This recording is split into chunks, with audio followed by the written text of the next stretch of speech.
শারদীয় দুর্গাপূজা উপলক্ষে বিএনপির ভারপ্রাপ্ত চেয়ারম্যান তারেক রহমানের পক্ষ থেকে দেশের বিভিন্ন জেলায় উপহার সামগ্রী ও আর্থিক অনুদান বিতরণ করা হয়েছে। বরিশালের মথুরানাথ পাবলিক হাই স্কুল মাঠে বিএনপি চেয়ারপারসনের উপদেষ্টা মুজিবুর রহমান সারওয়ার নগরীর সনাতন ধর্মাবলম্বীদের মাঝে উপহার সামগ্রী তুলে দেন। নরসিংদীর চিনিশপুরে দলের যুগ্ম মহাসচিব খায়রুল কবির খোকনের সহায়তায় পূজা মণ্ডপগুলোতে আর্থিক অনুদান বিতরণ করা হয়েছে।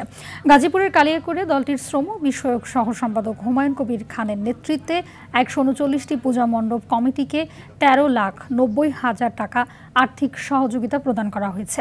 এদিকে ঢাকার ধামরাইয়ে ২০৩টি পূজা মণ্ডপ কমিটির হাতে শুভেচ্ছার উপহার তুলে দেন ঢাকা জেলা যুবদলের সভাপতি ইয়াসিন ফেরদৌস মোরাদ। এছাড়াও শারদীয় দুর্গোৎসব উপলক্ষে যশোরের শার্শায় উপহার সামগ্রী বিতরণ করেছে বাংলাদেশ জামায়াত ইসলামী।